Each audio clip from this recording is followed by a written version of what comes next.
PSG's biggest night was marred by violent street battles, as jubilation turned into chaos on city avenues where supporters and opponents clashed late into the night.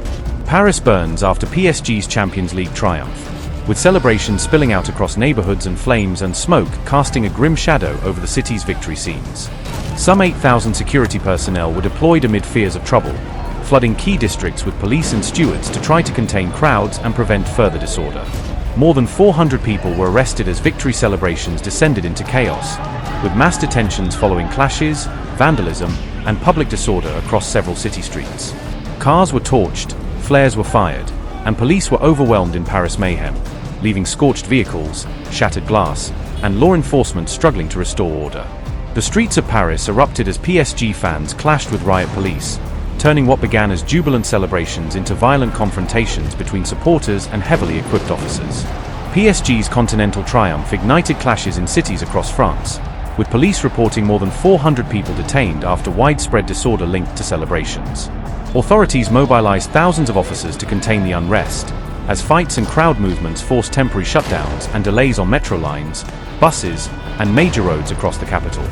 Faced with intelligence of potential trouble and large-scale gatherings, officials assembled an unprecedented force of about 8,000 officers to patrol streets, guard critical sites, and try to prevent violence.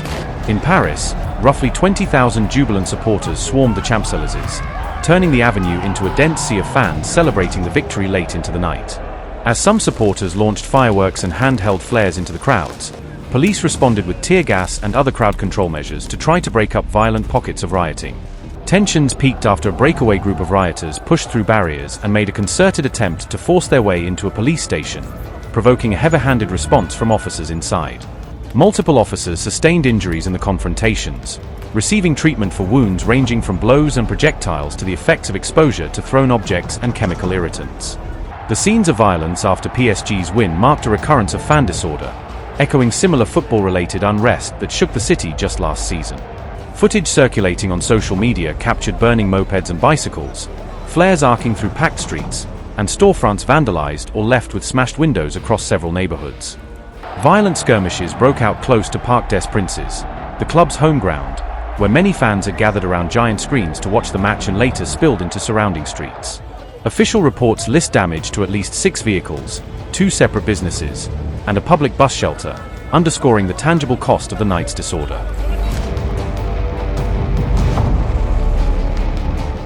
The Interior Ministry reported that a total of 416 people were taken into custody nationwide, with about 280 of those arrests occurring in Paris amid the heaviest disturbances. Interior Minister Laurent Nunez condemned the unrest in strong terms, calling the violent scenes absolutely unacceptable and vowing that authorities would pursue those responsible. Far-right leader Marine Le Pen argued that while sporting triumphs bring joy, they should never devolve into riots that spread fear among the public and damage communities. Club officials confirmed that PSG players are scheduled to take part in a victory parade near the Eiffel Tower on Sunday, offering fans a chance to celebrate in a managed public event.